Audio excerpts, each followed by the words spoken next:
طريقة توصيل لمبة على 380 فولت، يعني اتنين فاز ونيوترال. يعني ايه او ازاي نوصل لمبة على سلكين 380 فولت، اتنين كهرباء وواحد نيوترال. هذا الطريقة ان شاء الله هنعرفها ونعرف التوصيلة بالطريقة الصحيحة بدون اي ضرر في اللمبة او احتراقها، وتبقى فازة من بعد فازة، او سلك هيشتغل بعد سلك، او طرف هيشتغل بعد طرف.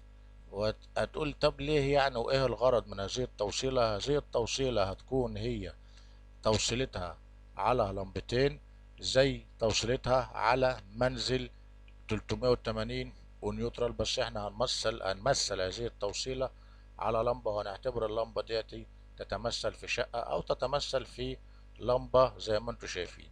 ابقوا معنا واستمعوا الفيديو للآخر علشان ما تروحش منكم اي معلومة. وما تنسوناش تدعمونا باللايك والاعجاب للفيديو والاشتراك في القناة، ونبتدي الشرح على بركة الله.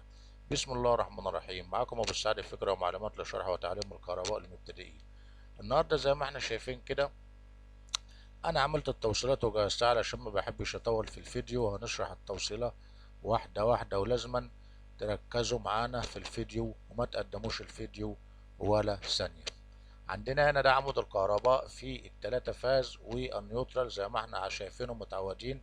طبعا النيوترال هنخليه داخل اللمبة على طول مباشر من الأعلى ومتوصل في اللمبة، وهننزل بالاتنين فاز على اللقمتين والبريزة. في الحالة دي لازم يكون عندنا مفتاحين أو لقمتين علشان اللمبة هتشتغل على اللقمتين. وعندنا هنا النيوترال، فنزلنا على فازة الحمراء والنيوترال على البريزة، وخدنا كوبري من البريزة على المفتاح، وخدنا الفازة الزرقاء زي ما احنا شايفين كده طالعة مباشر على الريلي. احنا هيكون معانا هنا في هذه التوصيلة لازم ريلي علشان يفصل لنا فازة عن فازة، عشان من اللمبة ما تتحرقش او يحصل تقابل الكهرباء او الطرفين يتقابلوا مع بعض كهرباء، هيحصل صدمة كهربائية واللمبة هتتحرق وممكن تعمل قفلة وتضيع الدنيا. ففي الحالة دي الريلي هو اللي هيساعدنا ان يفصل الفازة عن الفازة، واللمبة هتشتغل على لقمتين زي ما احنا شايفين وعلى 380 فولت.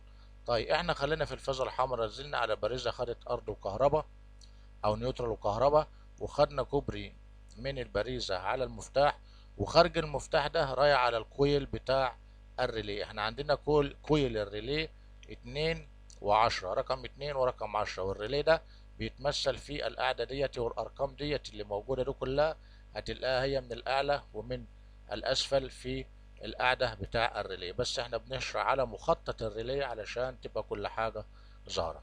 فطالع الخارج من اللقمة دي خارج الكهرباء رايح على الكويل، وخدنا النيوترال رايح على الكويل، يبقى كويل الريلي زي ما قلنا 2 و10. وعندنا الكومن سي 1 وسي 11 وسي 8 3 كومن. احنا هنستخدم 2 كومن فقط. بعد ما دخلنا على الملف بتاع الريلي خدنا منه شمبر على رقم 1 وعلشان الكويل بتاع الريلي، ودخلنا على النيوترال على السالب اللي هو رقم 10.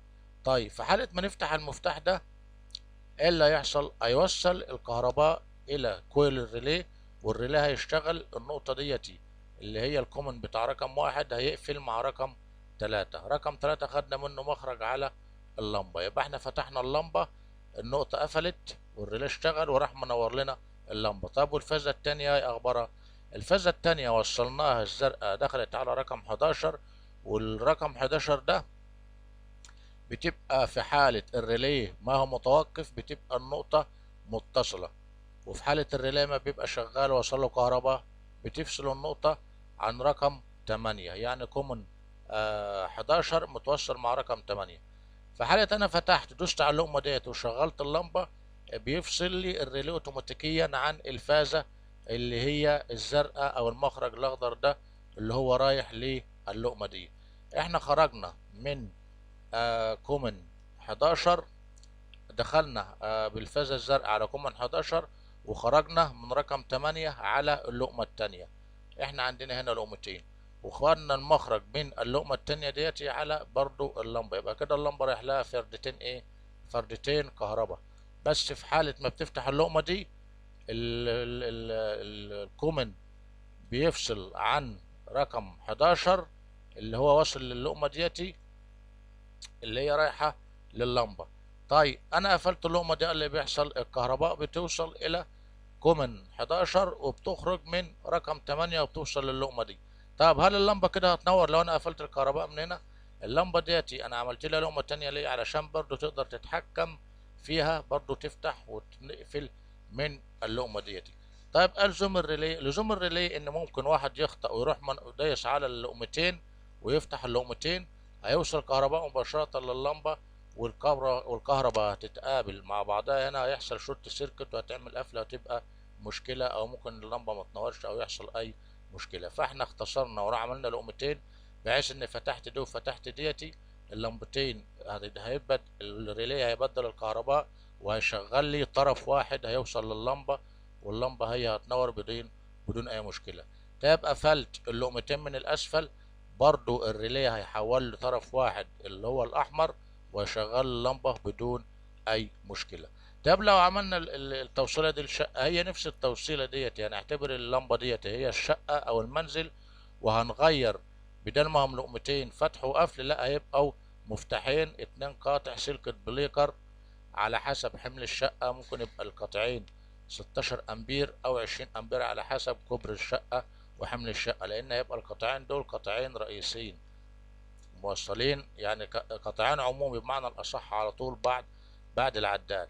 اما لو في حالة لمبات، انت ممكن توصل ديتي على كذا لمبة على الانارة كلها اللي في المنزل، لان الانارة كلها اللي في المنزل زي ما احنا عارفين بتبقى ما بتستهلكش كهرباء عالية، فالريلي ده هيغذيها. فاحنا اختصرنا في لمبة واحدة بحيث انك تفتح فتحت اللقمة دي زي ما قلنا هتوصل كهرباء لللمبة، قفلت اللقمة ديتي من الأسفل طفيت اللمبة بمعنى الأصح، هتوصل كهرباء الفازة الزرقاء وهتروح واصلة على اللقمة برضه هتتحكم في نفس الوقت من اللقمة دي فتح وقفل لللمبة. يبقى احنا عندنا اللمبة دي شغالة على لقمتين واتنين فاز، والنيوترال جاي لللمبة من الأعلى. دي كانت فكرة من أفكاري علشان تشغلوا مخكم وتعرفوا التوصيلات، ان الكهرباء فيها مجالات كتير في التوصيلات، وده تتمثل لشقة زي لمبة زي 10 لمبات زي ما احنا شايفين كده، التوصيلة ما فيهاش اي مشكلة. فلو عجبكم الفيديو واستفدتوا ما تنسوناش باللايك والاعجاب والاشتراك في القناة. وكان معكم ابو السعد، المرجع الاول فكرة ومعلومات لشرح وتعليم الكهرباء للمبتدئين، والسلام عليكم ورحمة الله وبركاته.